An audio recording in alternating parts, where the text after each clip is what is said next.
नमो बुद्धाय।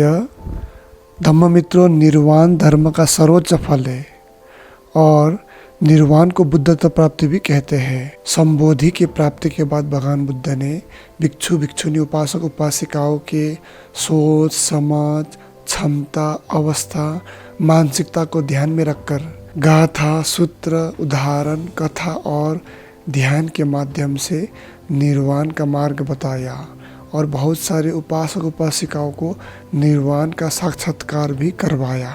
आज वर्तमान में हम सभी अपने अपने दुखों से परिचित हैं, अपने अपने मानसिक समस्याओं से परिचित हैं, तो हम सभी भी निर्वाण की प्राप्ति के लिए अपने अपने सोच समझ क्षमता मानसिकता के आधार पर अभ्यास कर रहे हैं। धर्म के यही अभ्यास में हम सभी परिचित हैं धर्म के 4 फल से, जिसे सोतापन्न, सगदागामी, अनागामी और अरहत कहते हैं।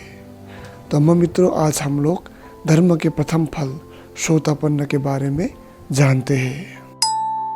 श्रोतापन्न, धर्म के प्रथम फल को श्रोतापन्न कहते हैं। जलन ईर्ष्या मोह वासना के कारण मनुष्य का जन्म पशु योनि में होता है या उससे भी नीचे योनि नरक या पिशाच योनि में भी हो सकता है। लेकिन श्रोतापन्न फल की प्राप्ति के बाद मनुष्य के लोभ ईर्ष्या वासना जलन ऐसा अकुशल भाव कमज़ोर पड़ जाता है। कमज़ोर होने के बाद ये पशु योनि या उससे भी नीचे पिशाच या नरक योनि में जन्म लेने वाला भाव नहीं रहता है। 7 बार जन्म लेना श्रोतापन्न को अनिवार्य होता है। 7 बार जन्म लेने के बाद श्रोतापन्न मोक्ष की प्राप्ति कर लेता है। श्रोतापन्न के 3 गुण। धम्ममित्रों, साधारण मनुष्य और श्रोतापन्न में अंतर होता है। धर्म के अभ्यास के बाद एक साधारण मनुष्य में आंतरिक परिवर्तन होना शुरू हो जाता है, इसीलिए वह श्रोतापन्न कहलाता है। तो इनके 3 गुणों को जानते हैं। पहला है सक्काय दिट्ठि, दूसरा है शीलवित्त परामर्श, तीसरा है विचिकित्सा। तो पहला है सक्काय दिट्ठि। सक्काय दिट्ठि का अर्थ होता है अपने आप को अपने शरीर को देखने का स्वभाव। जब एक साधारण व्यक्ति पंच स्कंध को रूप वेदना संज्ञा संस्कार विज्ञान को जानता है तो अपने आप को देखने का स्वभाव ही बदल जाता है।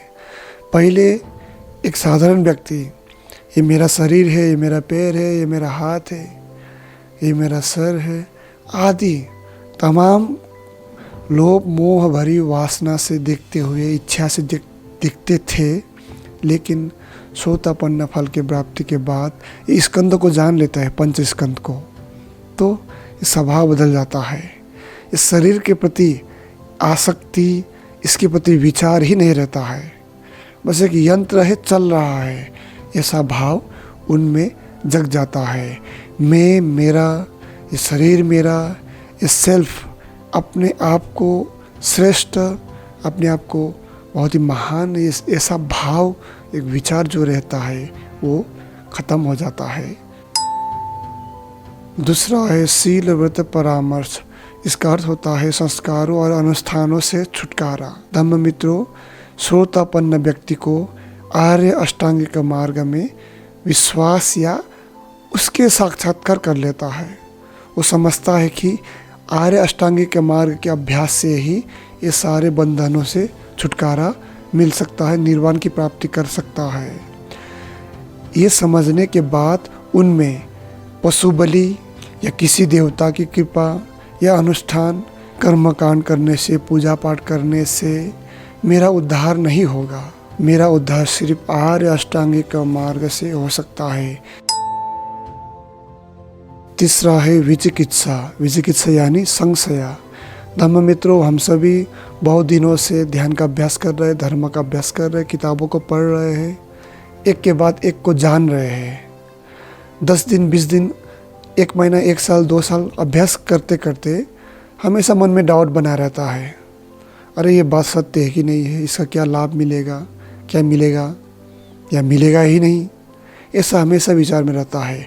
कुछ आज पढ़ लिए, कल कुछ पढ़ने के बाद या 1 महीने के बाद कुछ पढ़ने के बाद अरे मैं तो बहुत कम पढ़ा था, ये तो बहुत गहरी बातें हैं, ऐसा मन में हमेशा डाउट रहता है।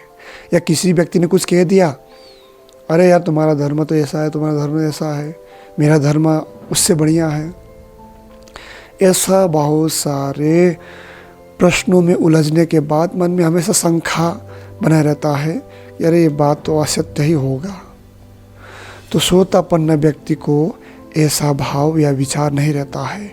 उनके मन से सारे डाउट, विचिकित्सा नष्ट हो जाता है। वह बुद्ध के प्रति, धर्म के प्रति, संघ के प्रति उनके मन में कोई डाउट नहीं रहता है। वह शुद्ध रूप से एक एक करके अंतर्मन की गहराई से बुद्ध धर्म संघ को जान लेता है। धम्म मित्रों, बहुत सारे छोटे छोटे परिवर्तन, छोटे छोटे मानसिक परिवर्तन, छोटे छोटे सोचने समझने के परिवर्तन, शुद्ध और अशुद्ध को जानने में परिवर्तन, गुण और अगुण में परिवर्तन, धर्म और अधर्म में परिवर्तन, और भी बहुत सारे छोटे छोटे परिवर्तन जो आप में हो रहे हैं, इसको हल्के मत लीजिएगा।